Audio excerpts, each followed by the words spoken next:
evening, everyone, and thank you for coming here this evening. I will just run you through the format of the evening. Mr. Robinson will be doing a speech for the first 40 minutes, and then it'll be followed by a Q&A session. So please do get involved and sort of ask questions. Without further ado, Mr. Tommy Robinson.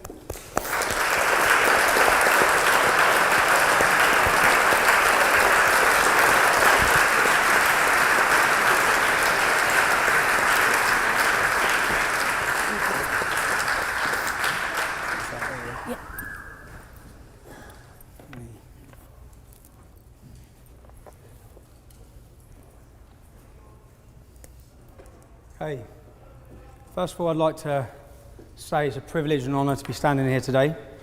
This is a long way from the streets of Luton Town to now be at the Oxford Union. I think it's a good day for freedom of speech. You've all heard, I was getting called a little fascist as I was walking in here. There's protests outside from Unite Against Fascism the definition of fascism is trying to stop people have a difference in opinion of you, which is what I have. So I think they're showing themselves up as fascists. I'd like to thank, I know there's probably been a backlash against the union for inviting me here today. It's been a good day for freedom of speech, but also a bad day. I had a speech prepared that I was going to come here and talk about, everything I had prepared to say. I was visited 4 days ago by probation, and I was warned about my licence. I'm on an early release from custody, so I'm on a licence. And certain things that I was going to say would result in me getting recalled back to prison. Now, even though, which I said, obviously I haven't got the same freedom of speech as what everyone else has got then. And they said, no, not whilst you're on licence. And I was going to expose certain things about the police, but that'll have to hold now. What I want to do is I want to take you all through a journey of my life and talk to you about life stories growing up in Luton. By the end of it, I want you to understand where I come from and who I am. And why. I think why is the major question. Why was the English Defence League a phenomenon? Why was it born in Luton? Why was it started? What are the reasons that brought it there? I'm going to talk to you about Luton. I was born in 1982. When I was born in 1982, we had one mosque. I just want you to understand the demographic of the town. In 2014, we now have 30 mosques. The projected government growth forecast for the Pakistani and Bangladeshi community of Luton by 2030 is to increase by 70 to 77%. This would not be a problem if we didn't experience the problems we see related within the community. At the same time as I talk you through this, I don't want for 1 minute for you to think I'm tarring all Muslims as bad. I'm just giving you a projected view of my life. I want you to understand the stories that have happened. I'll start with my cousin, Jeanette, or my cousin's cousin. She was sexually abused. She was groomed. It's what we now know as grooming. She was raped. She woke up one day. She was found running semi-naked from Bury Park. Bury Park is the area where a lot of the Muslims have congregated and live. It's where these 30 mosques are. She was picked up by prostitutes in the street. Her dad collected her. If I talk about the failures from the police, when the family, I want you to understand and try and picture this as though it was your family relative. When the family were going to the police, when the girl is missing for 2 days, 3 days, yeah, and there is no response, and up until the Rotherham report, people wouldn't believe these stories because they are unbelievable.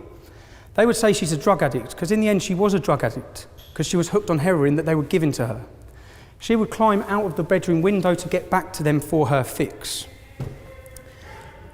The failures everyone now knows from the police force on these issues, but I want to just talk you through.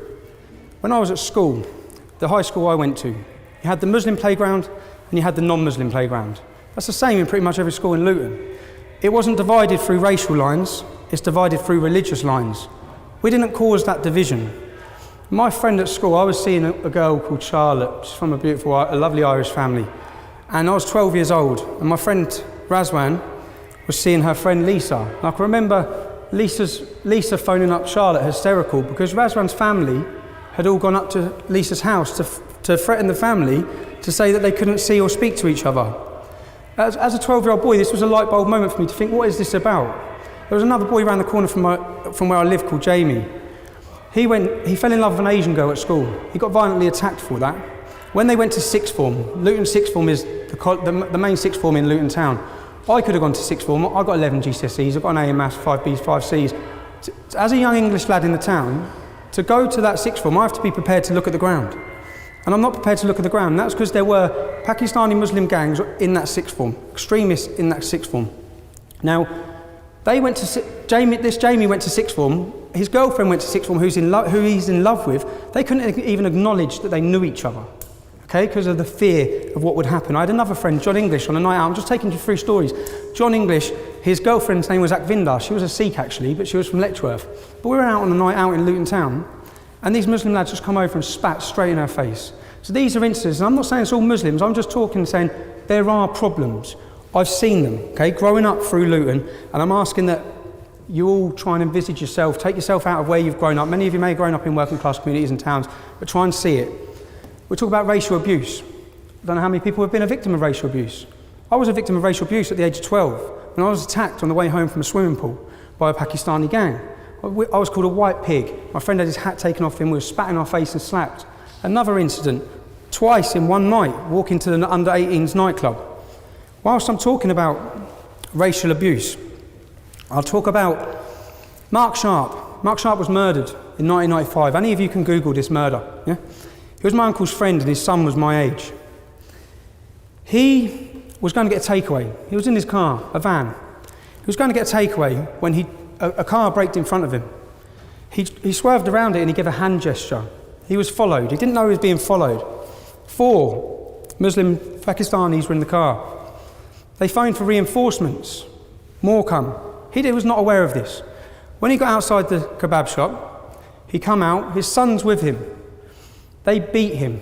They hit him so many times, they were hitting him with bats, with poles, with sticks. Read the murder, it will shock you, okay? He was not going down. He would not go down. One of them jumped up in the air with a knife and snapped it off in his forehead. He survived for 3 days, and then he died. Many of his friends, and what I'm trying to envisage and ask you is that you just take yourself, think of this. This is someone you know in your family. This has happened to.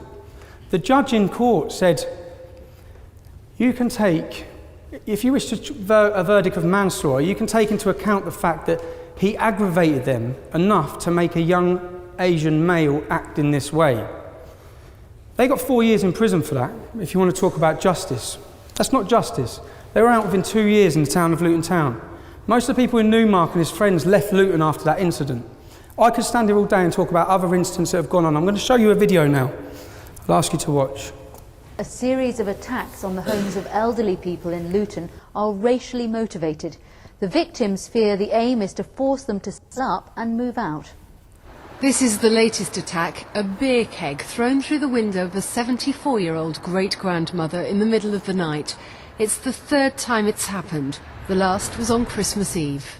You can imagine Christmas Eve and somebody flinging a brick through your window, how it felt. When everything's supposed to be jolly and happy, you feel down, innit? And they are flinging brick through my window and run. They are cowards. In the next street, another couple who've been targeted repeatedly.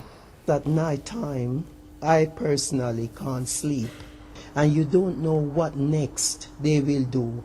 You wonder sometimes if they're going to put petrol or boom or something through the letterbox. And around the corner, this house. It looks unlived in. In fact, it's been home to one couple for 60 years.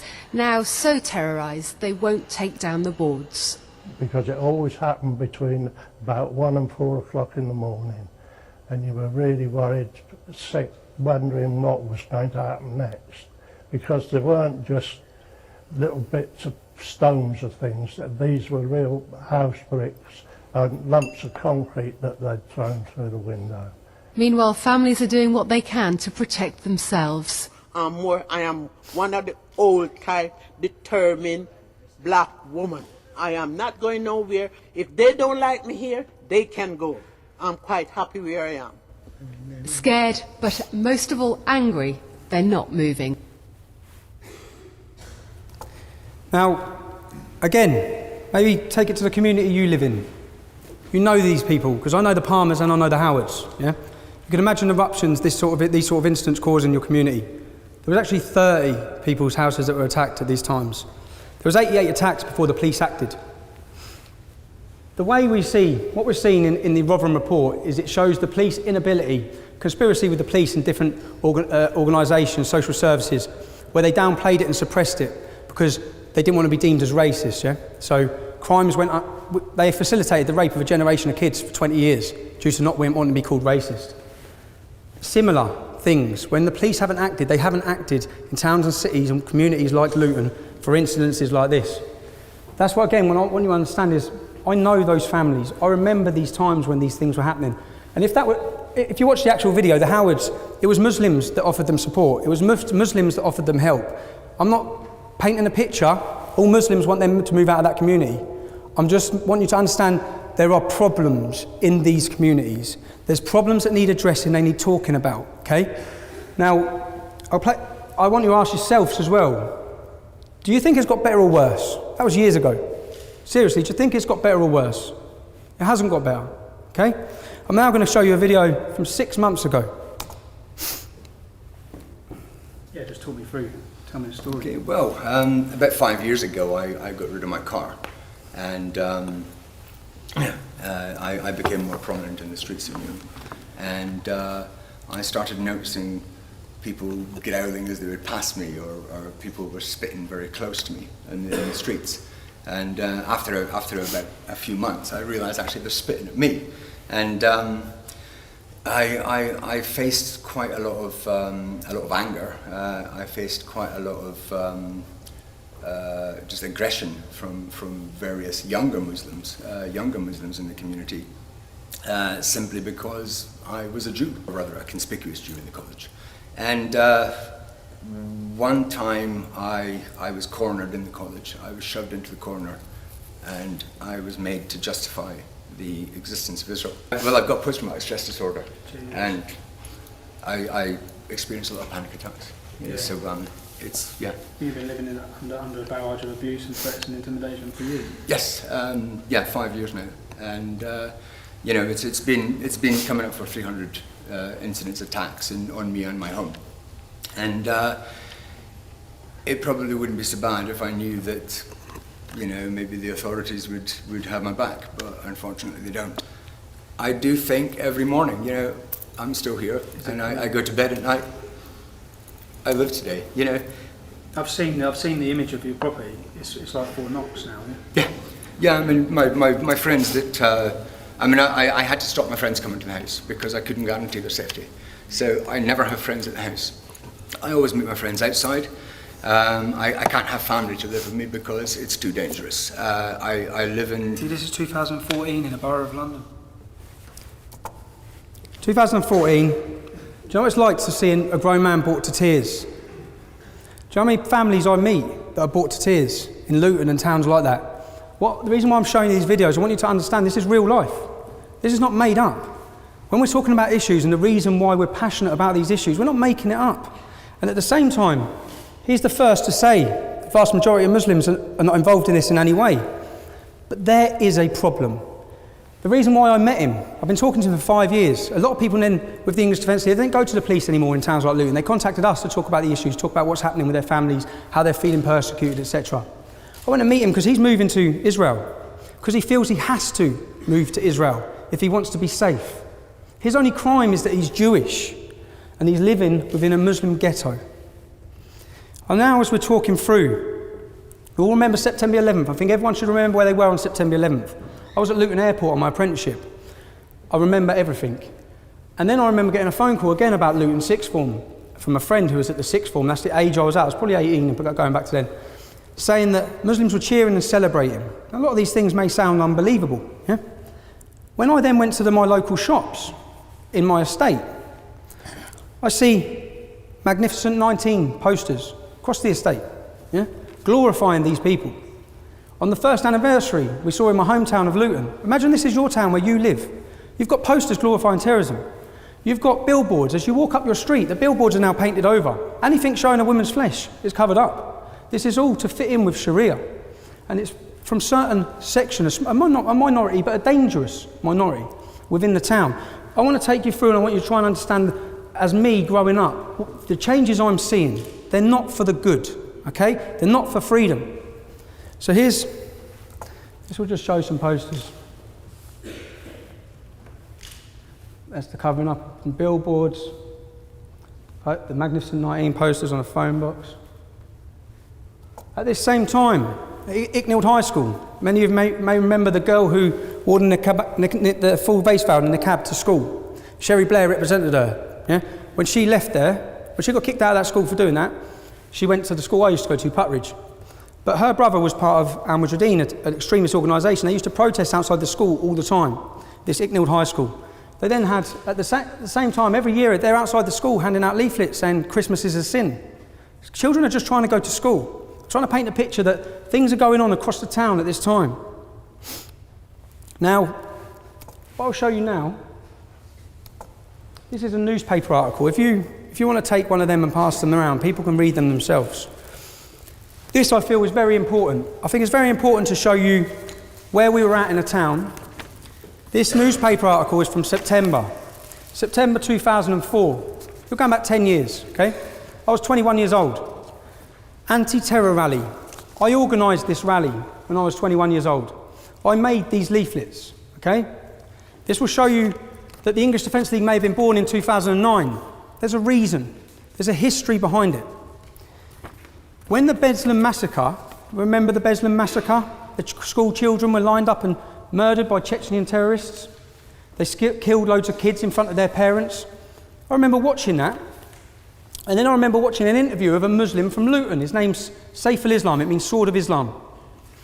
He was a part of this organisation called Al Mujahideen, and he said what happened at that school was justified. And it's justified if it happens in a school in England. That is when I started reading, learning, and looking into who this group were, Al Mujahideen. I doubt many people in 2004 had heard of them. Remember, this is before 7/7. This is before terrorist atrocities on our shores. I found that Omar Bakri and Abu Hamza, we all know who they are now. They were based in my town, in Luton. They were based there. Their head office was on Biscuit Road. I started looking, researching. What I found terrified me. And once my eyes were open, I couldn't close them to this issue. I made these leaflets. In these leaflets, it's clear. Leaflets circulating in Luton before the demonstration, which started at 1 p.m, described it as a peaceful protest to stop terrorist recruiting in the town. Headlined Luton Taliban, no thanks. It said Luton residents demand the police and council act now. Close down Al Mujahideen's head office in Biscuit Road. Stop Islamic extremists recruiting in the town centre on Saturdays. Clamp down on racist attacks on white and black lads by Muslim gangs. The leaflet claimed Islamic extremism is running out of control in Luton. Muslim fanatics celebrated September 11th outside the Galaxy Centre. Al Mujahideen supporters of global terrorism are based in Biscuit Road. Luton's Muslims are attending Afghan terror training camps. Magnificent 19 posters glorifying suicide murderers. Churches are being firebombed. Beatings and stabbings of young whites are going on all the time. The demo literature also claimed that members of a Muslim gang, the Gambinos, are more interested in making money from drug pushing and pimping, but they are becoming increasingly close to religious extremists.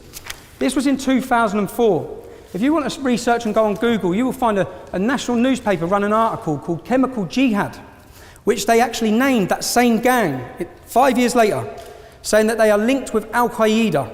They are using heroin as a jihad against non-Muslims.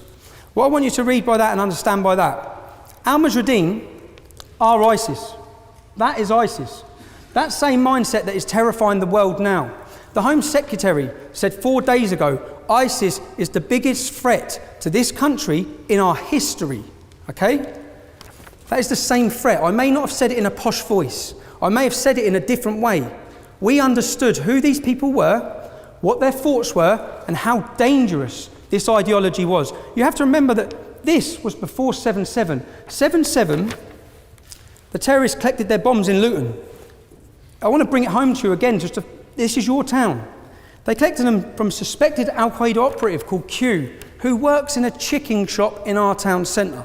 He was also the main mind behind the fertiliser bomb plot. I want you to realise that we share a space in Luton, okay? If we have terrorists, they're not from millions of miles away. We have to live with them. The Stockholm bomber come to Luton from Sweden as an innocent Muslim. He was targeted at Luton University by this group, who we have been warning about now for 10 years. He was targeted, he was radicalised, and he set off and blew himself up. He lived 3 doors from my auntie. That group of extremists that I'm talking about were on Luton University in Freshers Week. You're at university, many of you. First time away from home. when people are vulnerable, they're weak. You have organisations playing on them to manipulate their mind, change their whole direction in their life, and turn them into killers. In this leaflet I say, the council and the police are doing nothing. That was your warning in 2004. If we want to talk about what's happened in between that, many things have happened in between that. We had a soldiers' homecoming. Our soldiers' homecoming parade, which most people see as the catalyst for the EDL. What I want you to realise is there's a lot that's gone on before this that forms your view and forms your narrative and makes you realise how deep this problem is in your hometown, the town that you love. And that, I want you to remember that I'm telling you stories as Tommy Robinson or Stephen Lennon. For every Tommy Robinson or Stephen Lennon, there's one of me. There's people in every town and city across this country who are feeling and seeing these things. So we have a soldiers' homecoming.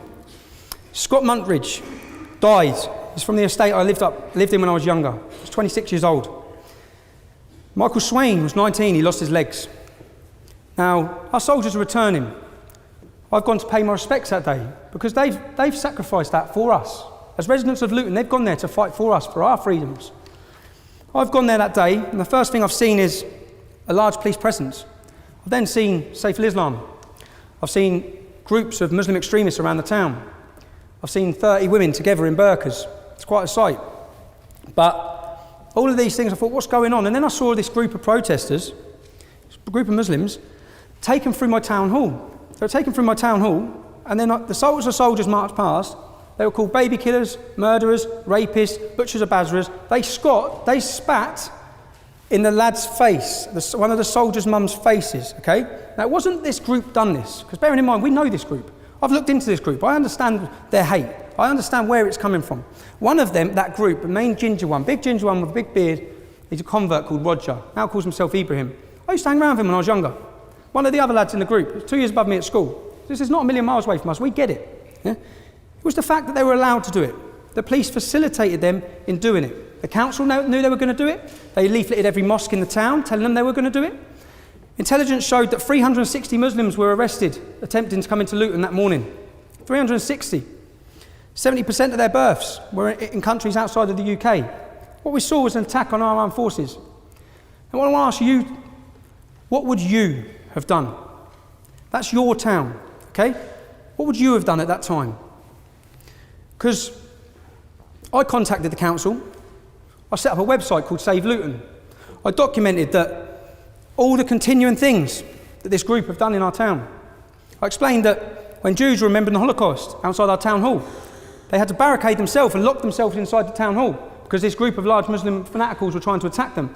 In this video, there's a 5-year-old girl who's screaming and crying. They attack the multi-faith march every year. Now, in Luton and estate and towns like Luton, when 2 kids continually cause a disturbance or a nuisance, you get an ASBO. Yeah? You ASBO them from hanging around together, and you ASBO them from an area of the shops. Okay? What we did is we set up a petition asking for this group to be ASBO'd. Quite reasonable. That's what you should do. Well, that's what we did. 5 years later, you now see they're talking about ASBOing terrorists. Exactly what we were asking them to do before any protests, before we took to any streets. Now, we know the police suppress what's going on in the town. We know the Labour councillors, you've seen it with Rotherham, are hiding the facts. We know what's happening in our own town. As I've said, we've foreseen ISIS. We've foreseen all these issues that are going on because we're living it. We're living amongst it. We're breathing it. It's where we live. And we decided then, every community in Luton is allowed to celebrate their identity and their culture. We have St Lucian Day. When it's Paddy's Day, my mum was a Paddy, but when it's Paddy's Day, they have a 3-day festival. We have, when it's Eid, if you want to see any Muslims, come to Luton for Eid, because you will have fairgrounds, you will have the biggest celebrations, everything. St George's Day, our day, okay? And I'm just trying to talk to you about how we feel in the town. So it comes to St George's Day, Icknield School, the same school that the girl tried to wear the niqab to, sends a letter out to all the parents. If anyone brings in the emblem of St George on St George's Day, you will be suspended and sent home. The same school, when Pakistan won the cricket, encouraged everyone to celebrate with Pakistani flags. The message this sends to our kids is they should be ashamed of being English. They should be ashamed of their identity and who they are. Now, this happened 3 weeks after. And then the headline in our newspaper, St George's Day Parade banned. We were supposed to have a parade for the first year, banned. It was at that point that we said, which again, I'll ask you, what would you have done? Okay? What would you have done? Every time your town's name is dragged through the media and the press, it's linked to fanatical jihad terrorism all the time. This is our town. It's where we love. We want to feel safe. This group, when you read what they stand for the destruction of this. They stand for the destruction of my family, your family. All of our families now dedicated every day. And I'll try and change it for you to people to understand. 75% of Luton is non-Muslim, okay? Let's reverse the roles. Let's make 75% of the town Muslim, 25% of the town white. And in this complete white non-Muslim community, you have got hundreds of the world's most feared Nazis. And they have got pace tables set up. And they are promoting hatred against everyone that is not white. Okay? Do you think that they are a small group that's going to be ignored? Because that's all we hear. No one listens to this group. Ignore them, ignore them. In fact, 60% of the people in terrorism are ex-members of Al-Mujahideen. People do not ignore them. They are dangerous. Now, sooner or later, you would see the hate coming out of that little area and coming into your community. You'd witness it. That's what we're witnessed. We have witnessed it. We see the hate. So all this time, I set up an organisation called the United People of Luton. Now, when I'd done this, I named the gangs. I named the heroin. I named their shops. Now, I was 21 years old. Some people would say quite naive. I was a 21-year-old lad with an attitude about what I saw, and I didn't want to back down to it. I don't know how many of you have been laying in bed at 3 o'clock in the morning and heard the sound of smashing glass. It's not nice when bricks come through your window. In response to that, I was the target of all the major Pakistani Muslim gangs in my town. I was living at my mother's house, okay? So when this happens, Soldiers' Homecoming, many of you ask why, or people try and belittle me for using a different name, covering my face. I know what's coming. I know what's coming for standing up against these radicals. It's not the radicals that were targeting me, it's the Pakistani street gangs that were targeting me. If you read the 2009 newspaper, you'll realise why. Because the trade between the street gangs and the fanaticals, and the terrorists and the extremists is combined, the sale of heroin.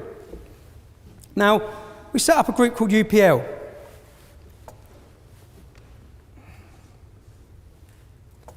Maybe, what would you have done? Again, what would you have done? Bearing in mind the National Front and groups like this, after the Soldiers' Homecoming, wanted to attach themselves to our town. Would you have made placards that read National Front go to hell? Because that's what we done. Voters demand a St George's Day parade. I want you to understand what this was over. What it was all over. This was the start. When we met up this day for this demonstration, it was the community. My aunties were there. We were met by a police presence, a heavy-handed police presence. A horse flattened my uncle. My other friend, Isaac, little black lad, holding one of these placards, reading National Front go to hell. A police officer on a horse knocked his teeth out. Okay? He lost his teeth. We wanted to get to the war memorial. That's it. We were prevented from the police from getting to the war memorial. We were held and kettled for 4 hours. My auntie had to crouch, and we in the street. Now, I was there the day that Muslim extremists protested against our soldiers. When we turned up, we were made to line up against the wall. We had cameras in our faces. They put their hands in our pockets. They made us take our shoes off. Names, date of births, addresses. We felt violated by our own police force. Violated in a response where when Muslim fanatics were protesting against our soldiers, you didn't stop them. I was there. You didn't search them. You didn't harass them. You didn't harass their women.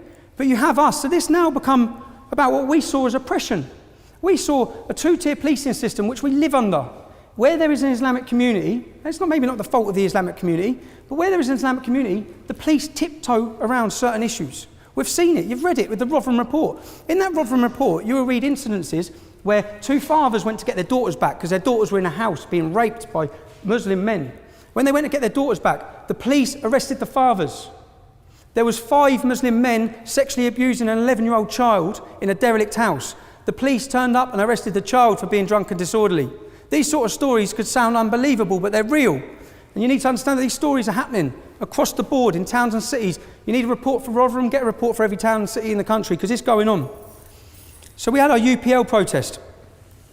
Bearing in mind we've been asking for petitions to have this group ASBO'd. What did the police do?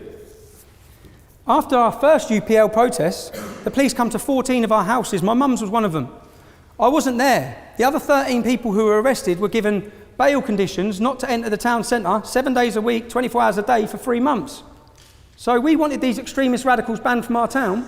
And why would we want them banned from our town? Because our mums, our sisters, our daughters, our families have to use that town centre. And when you use that town centre, this group every single Saturday have pace tables set up by Don Miller's Bakery, and that part of town's become a no-go zone because people don't want to get harassed by these lunatics.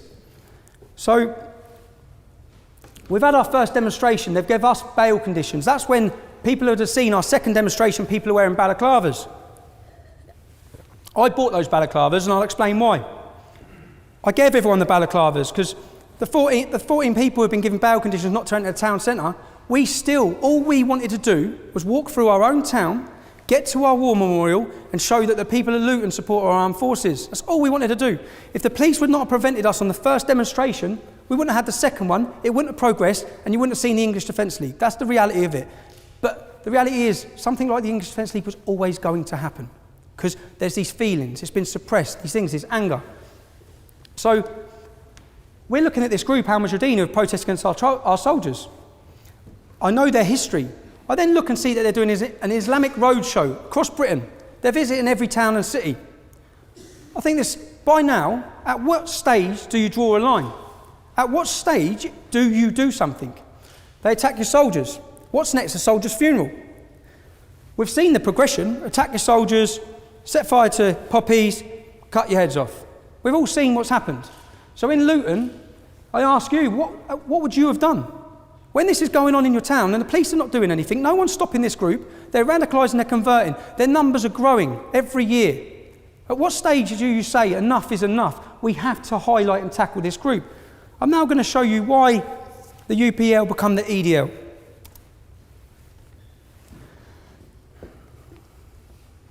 We have a young man here who wants to become a Muslim. He's only 11 years old. What's your name, man? Sean. So Sean.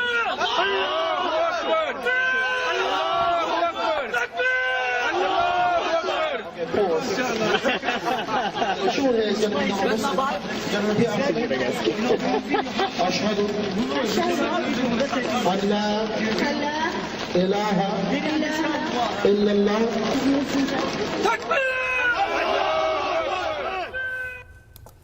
Many of the people in that video are now fighting for ISIS abroad. What they're doing there is they're outside Birmingham Bullring shopping centre. They're stopping an 11-year-old boy who's without his parents under a banner that says Jesus was a Muslim, and they've converted him, as you've all seen. Is there anyone in this room that thinks that's acceptable? That is not acceptable. Could you imagine the reverse if hundreds of radical Christians converted an 11-year-old Muslim child walking through the city centre without his parents? There would be uproar. So I watched this group do this, and I waited. And I thought, let's see what politicians, police, someone's got to do something. Nothing happened.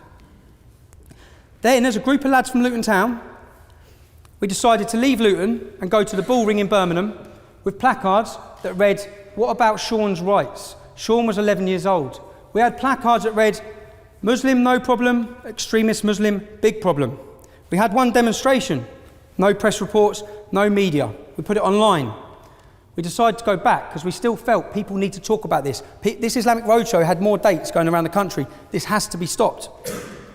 When we went back, subsequently, you can all research this as well.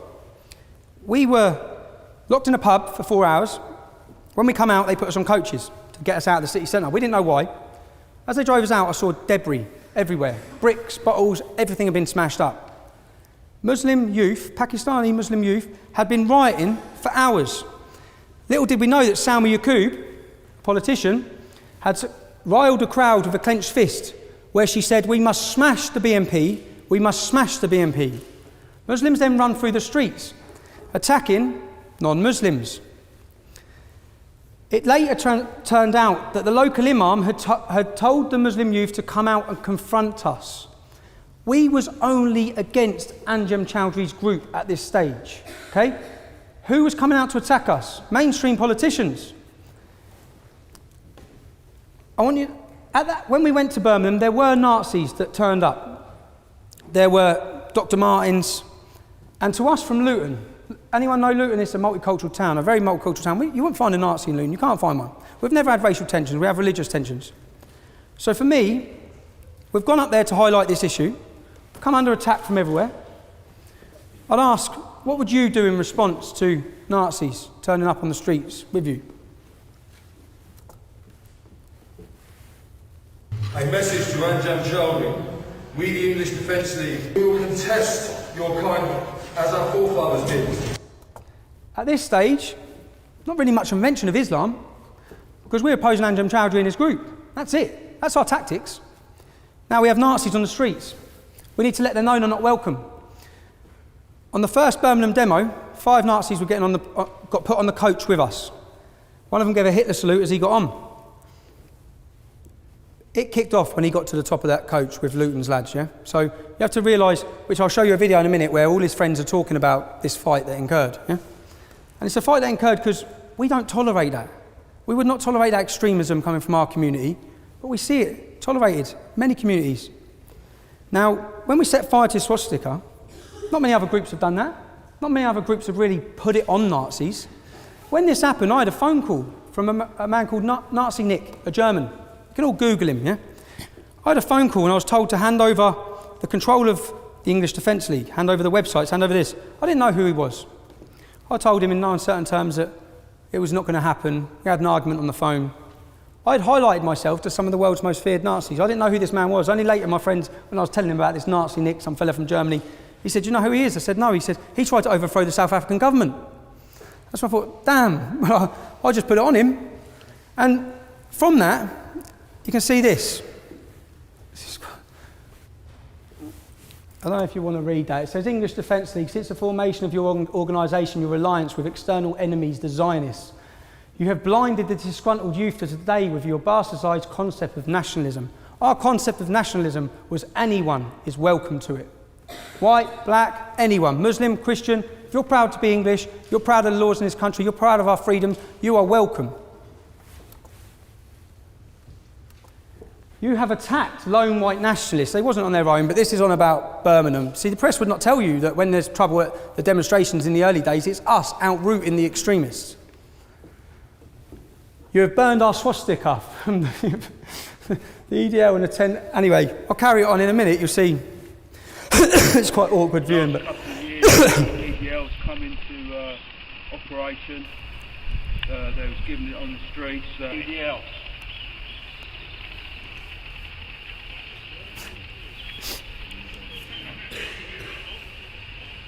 That's what we fucking think of them. They're fucking shit. They're fucking scum. That's what we think of the EDL. So, could you imagine, as I walked in this building, all I've been called is a Nazi. Okay? We've softened what Nazi means. We've softened what a fascist means. We've started calling anybody who was critical of Islam in any way, gets called a Nazi or a racist or a fascist. It is so frustrating. I'm lucky I'm from Luton Town because everyone in my town knows me prior to the English Defence League. They know there's not a racist bone in my body or an extremist bone in my body. We are witnessing. I'll ask you, I'm witnessing my town. It's from a young lad, from a young age. I'm witnessing changes. I'm witnessing things I don't like to see. I'm now going to show you one more video. I'm sorry about showing the videos. I want everyone to have a perspective on where I'm coming from, why this happened, yeah?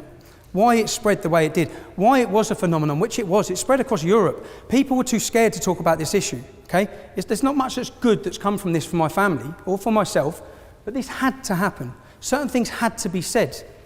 I'll show you this video now. This is a 4-minute video. It's quite shocking, the viewing though. Streets close to East London Mosque, the police closed in.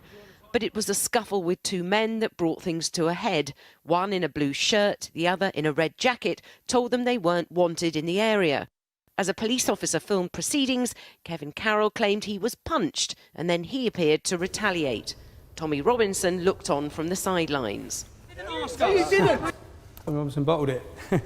But I'd ask you to view that yourselves. Go on YouTube, put in Tommy Robinson Charity Walk. What that just showed you is nothing like what happened. And Channel 4 News had the full footage of that incident. So why, when they pause it and freeze it on Kevin Carroll looking the aggressive, violent one. I'm saying you need to look beyond the headline.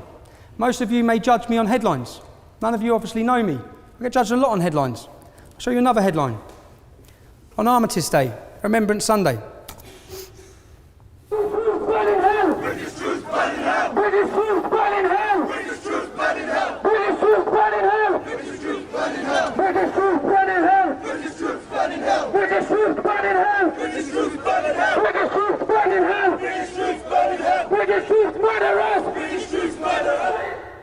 Clearly they were not searched before that demonstration in the same way that we are. Clearly, because they had canisters of lighter fluid. Some of the country's most radical Islamist terrorists, sympathisers and supporters, on Armistice Day, round the corner from a remembrance service, doing this. Okay? I was there that day, and I went up to a police officer and said, how is this being allowed? You should have seen the public's face and reaction to what's going on there. British soldiers burn in hell, British soldiers burn in hell. The BBC, you want to talk about propaganda? The BBC did not report this. Not one BBC news station reported this.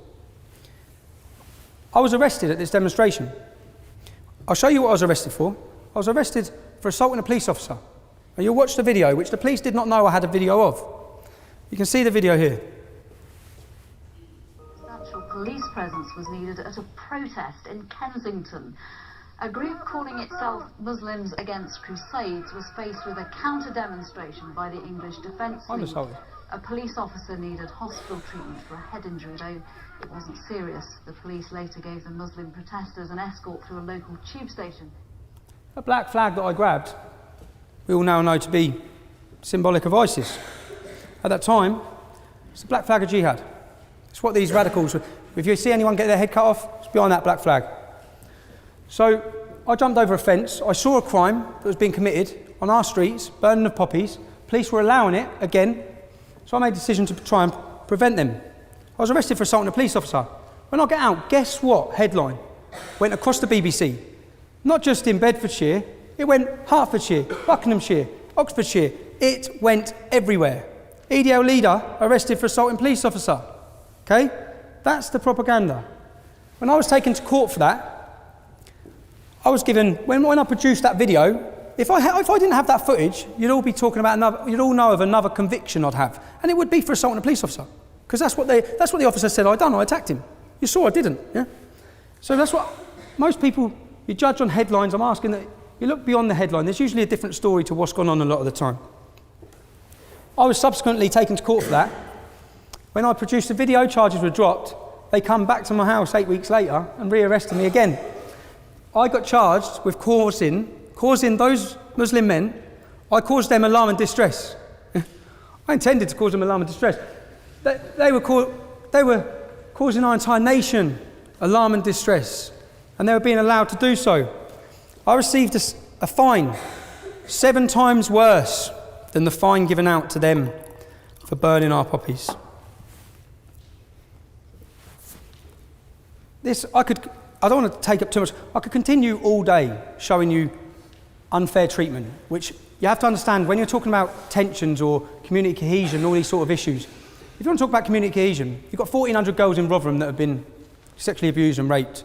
They've all got 2 or 3, 4 family members. In that small town, you've got 10,000 people that are affected by that. Same in Luton. So I know countless girls that has happened to. Countless girls. And the 2-tier policing system, for example, when they take me to court for those sort of things, and all the people who are following me or are sympathetic to what I'm saying, when they're watching all these things play out, when there is such a blatant 2-tier system, let me show you this video. Try not to cheer anyone, yeah? What have I got to talk to you about? What have I got to talk to you about? What have I got to talk to you about? What have you got to say about Islam and that, innit? Yeah. Yeah? So why didn't you say it now? What do you want me to say? Yeah? It's ideology, it's got no place. Yeah? Yeah, it's got no place, bruv. And what you got? got? What you like, bruv. You have Wait, about 100 you in a minute. You fucking little chief. You fucking chief. Prick. You see? That is Islam. I don't know why I called him a chief, but he was not arrested for that. That went out on Channel 4, national TV. You tell me why he wasn't arrested. I'd have been arrested. We all know I'd have been arrested. I'll get arrested if I drop a bit of litter as we walk out that door. He was not arrested for attacking me. I could tell you countless other times like this. My cousin, they followed to my family's home. I got a phone call saying that all of this group are outside my family's home. I've rushed up to the home. I've jumped out of my car. Police have turned up. I was arrested.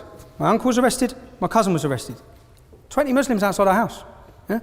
After 36 hours, because they got an extension, when I got to interview, what did you find? Because I thought they're all going to have weapons in their cars. So what did you find? I could tell straight away by the police officer's face. They didn't even search him. They didn't even search him. So there is a two-tier system. Many of you may not believe, I could show you countless different things. I'm going to show you now that video first, which I thought I was on. It's a 4-minute video. This is a young girl. Many of you may know Stacey Dooley, pretty ginger girl. She has her own programme. She's from Luton Town. I grew up with Stacey.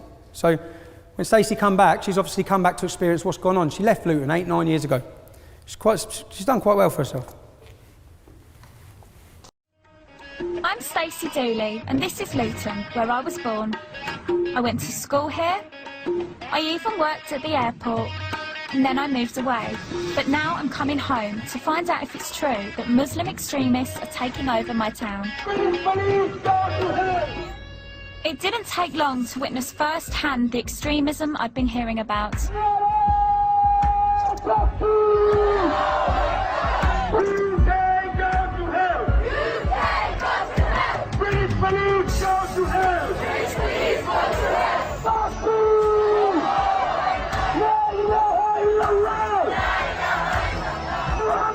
I wasn't sure what they were marching for, but tensions were running high. Your sister, brother! Your mother! Where is the case? How dare they take our woman? It turns out the demo was in response to the arrest of local woman Mona Thorney, whose husband set off a bomb in Stockholm in 2010. I cannot believe this. I've never seen anything on this scale before. And it breaks my heart to think that this is happening in my town. Hands off Muslims! Hands off Muslims! Hands off Muslims! Everyone's got a right to protest, but I found their chanting provocative and extreme. British police go to hell! British police go to hell! This is the message to stop oppression. Police burning hell. British police burning hell. Yeah, because no real Muslim wants anyone to burn in hell. Yeah, but for what they've done, for the consequences. You can't pick and choose. You can't pick and choose. You can't. You either believe or you disbelieve. You know you what? You choose to wear this, I choose to wear that. You and I will have to. You look naked on the street. Do I look naked? Do I really? I don't look naked. You're trying to seduce. No one's trying to seduce me, and I'm not trying to seduce anyone. You shouldn't judge me how I try not to judge you. You are. You've just said who am I trying to seduce? No one. I said I am doing. Well, I don't judge you because I'm above that. Excuse me, go and put on some clothes. How you choose to live though, how you choose to dress like that, I choose to dress like this. You don't start. No, it's okay. Don't you dare speak to me like that. No, this is my hometown as well. All right, stay then. No, I'm walking. Okay. I am walking. No, I can do what I want. Okay. That girl's just... I don't mind. Point away. Point away. Because you're not scaring me. I try my hardest to sympathise with people who are maybe different to me. And it's a tiny minority that play up. Who are you trying to seduce? Go and put some clothes on. You look naked. Oh. They've been arrested. They've been harassed by the police. Such a shame. No evidence whatsoever. Do you think it's fair that you should say British police need to burn in hell? That's the freedom of speech. They wish to say it, they can say it. In Islam, doesn't it say that you have to respect the law of the land that you're living in? No. I thought it did. What's the solution? You know, if Muslim people are in the wrong and they are committing crimes, you know, no one's above the law. If the law of the land is Islamic, we will respect the law of the land. What if it's not Islamic? If it's not Islamic, then the law of the land and those who make it can go to hell, quite honestly, because Allah said in the Quran, in chapter 33, verse 1, He said, O Prophet, fear Allah and do not obey the disbelievers and the hypocrites. Is David Cameron a Muslim or a disbeliever? Guys, I can't just speak leave. on camera, So you can't, obviously. you can't obey him. So- So he can go to hell, as well as Do you all think- the other leaders. Do you think I should go to Let me hell tell you because something. I'm a non-Muslim? You're on your way to the hellfire because you're a non-Muslim. All non-Muslims are destined for the hellfire. Do you really believe And that? yes, and you will be fueled for the hellfire as well. But the fact is that you have an opportunity to change. That hurts me to think that you think that of me because you don't really know me and you think I'm destined to hell but you because I'm non-Muslim. you said you're not a Muslim, so that's enough for me to know that you're not Muslim. So- If you're not Muslim, you're destined for the hellfire unless you change. I find it sad that anyone would preach such a damning message. To sum up in words, even to tell you how I'm feeling right now, I feel completely gutted that this is happening. Gutted so much that she brought it to tears again. I'm not trying to portray all the Muslims in Luton are like this. I'm trying to show you there's a problem, okay? There's a problem where we live. She says this is my town as well. It is her town, okay? We should not be seeing that. How much of that should we tolerate? When people come out and protest against that, far right, racist, thugs. There's an issue. Many issues. You saw the madrasas, undercover madrasas, where we see children being things beaten into them. My friend Sully is a Muslim. His mum's black Kenyan, his dad's Christian. That's very rare. I spoke to someone else like that. That's rare in Luton. He went to a madrasa. He came to our school then when he was 12. And he told us that he had to leave his school because they started teaching him that his dad had the devil in him because he wasn't a Muslim. Now, Sully went on to join the Royal Navy. He is a loyalist, Queen and Country. He hated the English Defence League. Yeah? Many of my friends didn't like the English Defence League. I'm trying to bring you into the personal story of my life because it's not as black and white, excuse the pun, as everyone wants to pretend it is. I'm not from this white area and white community. I didn't just wake up one day and think, you know what, I hate Muslims, because I don't. There's been an issue, there's been a story, there's a reason for a lot of this. In 2010, I set up a meeting with Theresa May. Obviously not to meet me. She didn't think she was meeting me. She thought she was meeting one of her constituents. I turned up instead. I turned up, I brought a laptop with me, and I spent 20 to 25 minutes grilling her. You can read the story because the Daily Mail straight away, she must have some link, it got leaked straight away that EDL leader ambushes Theresa May. Now, when I sat down with her, I explained to her my fears in Luton about Islamic extremism, because that's what they are, they're fears. That scares me. This ideology scares me. I've got 3 young kids. There's different sorts of fears. I've been in some bad situations. I got put in Wood Hill Prison, Category A prison, where 4 Muslims were in there who were in there for 30 years because they were planning to kill and blow us up. Yeah? I've had some very difficult situations, and that's a different sort of fear. Okay, I can deal with that. I can deal with a fear if I walk down the street and 10 Pakistani lads want to come over and I can deal with that. There's a fear I can't deal with. It's a fear when I look around my town, I look around my country, and I look at my kids, and I get this gut-wrenching fear that will not go away. That's a lot of what drives me. It's a lot. A lot of people say there's a fear, there's a reason why people are doing these things. Now in 2010, I saw Theresa May. I explained to her about Luton Islamic Centre and the imam called Qadir Bask. They're part of my local council, yeah? Luton in Harmony programme. In that documentary, Proud and Prejudice, that the imam was portrayed as the moderate imam from Luton. I've been on his website, okay? On his website, on the mosque website, it says we should execute homosexuals. A 12-page justification is why women should be lashed for adultery. I knew he was a school teacher. He was, so I warned Theresa May of all this in 2010. 2014, let me play a video of a conversation between me and Qadir. The problem I have is that, can you blame us when we're seeing this? Then when we see a moderate imam put forward, Luton has 30 mosques, only one Salafi, one Wahhabi, yeah? Who's the face all the time? Who's the representative that the council go to, the newspapers go to, the TV go to get their view on everything? The Salafi mosque, the Salafi imam. He has been empowered by my council to be the face, and he's not representative of the majority of Muslims in Luton, but that's what we see. Now, when I left the English Defence League, who did the radio station go straight to? Again, Qadir Bask, the moderate imam. minutes. As I was talking about Tommy Robinson, asking your questions about him, he came knocking on our door, and now he's sitting here in the studio with us. He's joined in the studio now by Kadir Batch from the Luton Islamic Centre, who we had as an arranged guest on this subject as well. So we've ended up having a bit of a Barney about all of this. And just before the news, Kadir, you said that in an ideal society there would be punishments for example, homosexuals. And Tommy Robinson had put the point to you that this is why he was concerned by your ideology, which is why he was anti-Islamic and anti-Islamisation, and put Luton Islamic Centre in that camp. Do you understand why Tommy Robinson might be concerned by Islamic ideology when, even though you say we don't want it in Britain, you do use phrases like in an ideal society and then come up with a statement like that? Yeah, that's fair enough. He has every right to disagree and to criticise it. Because look, you know, you can look at how the Sharia is established in Saudi Arabia, for example. Do the people fear the Sharia? They don't fear it. But actually, you haven't said that. You know, sometimes from the things that people fear is what keeps society in order. Like, you know, you fear going to prison, so you do not commit a crime. You know, it's similarly like that. It's a deterrent. The Sharia rules are deterrents. They're not implemented. How many hands get chopped off? How many women get lashed? And it just doesn't happen. Very, very, very few. So 40. I mean, it just does.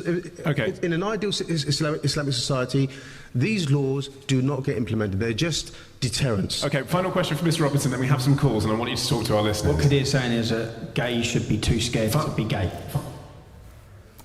I have a problem when this man is a representative of the Muslim community in my town. I have a problem. I have a problem when I first met him. I called a meeting with him. I went to meet him. It's because all these tensions were in the town, and he's the main face. He's the main person I thought to see. When he walked in, he said, Tommy, Sharia law will not come to this country in your lifetime. Probably not your sons, but the generation after that. I said, thank you for concreting why I'm resisting this, Kadir. Now, I've never understood the term, I hate to say I told you so, yeah? But I now understand it, because it's not a nice feeling. We warned of grooming. You read the Rotherham report. This is from 2010. Defend England against? The spread of Sharia law, the spread of terrorism, the spread of extremism, Islamisation, the political wing of Islam. That's what we're trying to do. Could a Muslim join the English Defence League? Of course they could, yeah. Of course they could. And yet you say you're not against Muslims. No. They could join your organisation, but you are against Islam. We're against Islam taken in its 7th century barbaric form. Well, your direct quote is, I'm not against Muslims, just Islam. Against militant Islam. And when I say Islam, taken in its 7th century barbaric form. If Islam was to evolve, which it needs to evolve, to fit in with Western democracy, which is clearly not. Clearly there's a problem. Clearly the English Defence League is a phenomenon that swept this country.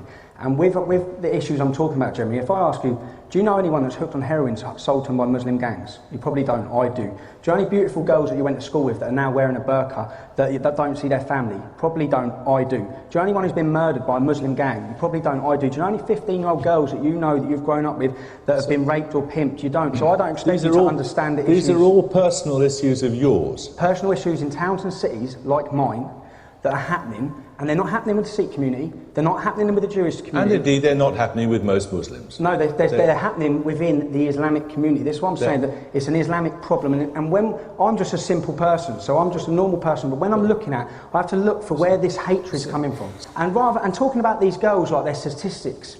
They're not statistics. These girls are... Well, whose daughters do you think these are? Whose sisters? They're ours, in working class towns and communities. And people are fed up of what's going on, and it is being ignored. For 20 years, our councillors and the leaders from the Islamic community have conspired with the police to not deal with Muslim pimping gangs. They've allowed systematic rape of our youth by the fact of being scared to be called a racist. There's another quick video now. Non-Muslim youth, non-Muslim girls, raping, pimping, beating, abusing our whole system. Rather than deal with these gangs, they would rather persecute us, the people who are highlighting the issue. And the fact is, the police, the councils, the government, everyone needs to wake up. Many of the issues when we formed the EDL that I wanted to raise and wanted to bring to the surface have been brought to the surface. Many of them. If you wish to, you can draw a graph on the arrests. Do it yourself. Look at the arrest rate for Muslim grooming gangs, which is a big problem in many of our communities. You'll see a line go straight across like this. English Defence League forms, the arrests go through the roof. Only when people took to the streets, only when they could not hide this fact any longer, because they've hid it, only when the world's media were listening to us talk about what's happening to our family members and the police are facilitating it, did they do anything about it. If I tell you one story, I stayed in Blackburn for the night before a demonstration. I spent the time with a family. I listened to horrific stories of what's happening to their 12-year-old daughter. She's going missing as well for days. She's got a 19-year-old brother in that room that's telling me the stories. I mean, horrific. When you hear these stories and you're having to listen to all these things that are going on, it's going on everywhere. The next day we're at the demonstration. It's all kicking off. I've gone down to the front where it's kicking off to try and calm people down. Who's at the front kicking off with the police? Her brother. There's usually a lot of reason for the anger that people are seeing, okay? To just label it and ignore it. The main reason I want to get across is why. That's the point I'm getting to, is why. Another point I'll make to you about prison. I've been in prison. Wood Hill is an ISIS training camp. That's it. Our category A jails now are radicalising and radicalising. We've got 800 coming out a year. When you go to jail, you're weak, you're vulnerable. You're now being turned to hate the system, hate the country, hate everything about us. And I'll make this claim now. At some time, this speech will be looked back upon after a prison convert has come out, maimed, killed and murdered on our streets, because it's going to happen. There's nothing being done. They're not segregated, they're not isolated. In 2012, I spent 20 weeks on solitary confinement. These terrorists are not on solitary confinement. They're on the wings, converting, making people take the Shahada, converting them. The imams, even in Wood Hill, are trying to do something. They're not trusted, they're not listened to. They're seen as stooges. People are not converting with the imam, they're converting with the radicals who are running the wings. In 2012, I spent 20 weeks. I flew to America on September 11th on someone else's passport. Pretty stupid thing to do, yeah? I got 10 months in jail for it. I thought it was quite harsh, but I got 10 months in jail. I spent 20 weeks on solitary confinement. Solitary confinement, 23 and a half hours a day. I was locked up. For half hour a day, I got let out to walk around a cage on my own. Put back in. Meals brought to your room. They're not allowed to do that, actually. You're only allowed to do that for 30 days because of your mental health. It's not good for your mental health. To get around that, they moved me from Wandsworth block, Bedford block, Wood Hill block, Wandsworth block, Wayland block. I was not allowed out of my cell because I'd be killed. My family noticed the difference in me as a person when they come to visit. Because of this, you see, fear is paralysing. And it's fear that paralysed Rotherham's police force. It's fear that's paralysed our politicians. It's fear that has paralysed the British public to put up and tolerate with many of the things that are happening in this country. My family contacted human rights lawyers. They explained, listen, our son has spent 12 weeks in solitary confinement, listed all the things. All the human rights lawyers are like this, you've definitely got a case, this is out of order, we'll get a judicial review. Yeah, he's the leader of the English Defence League. Whoa. I mean, we can't represent him. That's how toxic it's become. That's how powerful political correctness is. My family then looked for who represented Jamie Bulger's killer. Child killer. Cut off the penis of a child and fed it to him. Disgusting, sick. They contacted him. Went through the same scenario, explained the situation, got to the fact that I was a leader of the English Defence League. Whoa, I can't touch him. He represented a child killer. He would not represent me. That is how toxic it had become to speak out and be critical of what I've seen. Now, we tried to get ASBOs. We did contact the council before any street protests. I'm not going to stand here and pretend I'm an angel, because I'm far from it. I'm not going to stand here and defend the actions of every English Defence League demonstration either, because some of them are indefendable, and I wouldn't want to anyway. What I would also point out, ISIS. Many ISIS fighters for ISIS, there's a lad I know from Luton who's out there fighting for him. They're coming back. I draw the point. They are following from scripture from the Quran. They practice from the same Quran that the Kurds who are fighting for freedom also follow. So I'm not saying all Muslims are bad. I'm saying what I've tried to do today and what I'm trying to paint a picture of is why. I want you to understand why. If we want to talk about my beliefs, I'd rather you heard my beliefs from my mouth. I'm called far right. I'm put in a box of the right wing because in this country we like to do that. It makes things less complicated. Many of my views are left wing and liberal. I just have a problem with what I see as fascism. I have a problem which I see as extremism. And any group like these clowns that are outside today, who are government funded, okay, linked with trade unions, It's their job to oppose fascism. Where were they? Where were they with the rise of what Theresa May is now saying is the biggest threat to this country's history? My views are my views. I'm entitled to them. It's coming to an end now, but what I want you to ask yourselves again is, what would you have done on your soldier's homecoming? What would you have done witnessing the things you have growing up? What would you have done when you see your culture eroded, your identity disappearing, you see Sharia patrols, neighbours are being forced from their homes? What would you have done? As a young lad from Luton, I've made the decision. I've done what I did. I've done it, and I want you to know that it was born out of passion for what was right. It wasn't born out of hatred. To say this was all done out of hatred would be absurd. I've put my life on the line and had many negative effects from that, especially when we come down to the police. I was talking earlier about freedoms. I'm on a licence condition, I can't contact the EDL. I believe that we should all be fearful. If I went through a full story, I'd love to come back and have time to talk about this. I know I'm running out of time. I'd love to talk to you all about everything that's gone on with the police, because if they can do it to me, they can take away my freedoms. They can do it to you. It should be a worry to everyone. Finally, interfaith. We have interfaith policies across this country. Rip them all up, they're useless. They're completely useless. In my town, we have Sikh leaders, Muslim leaders, Christian leaders. Twice a year, take a photo of each other, put their arm around them, stick it in the paper. That's their interfaith. It's not doing anything. It's no good. The people, if we're serious and we want to solve this problem, our country has deep wounds. If we want to solve these wounds, you know the people you need to bring together? People on those EDL demos and the young kids being attracted to those Islamist organisations. It's the only way. The only way is with dialogue. And if I talk about, many times I say we need a revolution. I don't mean we need a revolution. We need a revolution within the Islamic community. We can't solve these problems. The problems will be solved by Muslims. I'm having a meeting this week with Muslims in Luton who are running a campaign saying, "Not in my name." I watched the video, it was an hour and 20 minutes. It's a good video by the Imam. And I sat there and thought, this is what we've been asking for. We've been asking for Muslims to get as outraged as us at what these fanatics are doing. We've been asking for a clear wedge and a difference, and a clear difference between your ordinary Muslims and these Wahhabi Salafi extremists. And for the first time, I think, I'm yet to be completely convinced, but it is the only route forward and the only path forward that I see if we want to hand down a safe and prosperous Britain.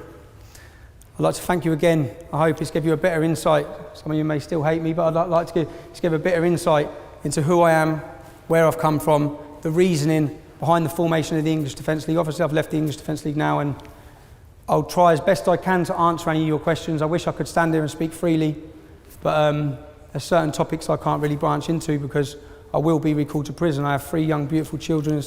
Christmas is 5 weeks away, and I noticed the massive effect it had on them when their dad was locked in prison. So I spoke to you earlier about it. A year ago, I would have stood up here and, you know what, I'd have said whatever the hell I wanted because I felt my freedom of speech was being eroded, and I'm quite stubborn throughout the years. But I can't put my family through that. So again, thank you for inviting me.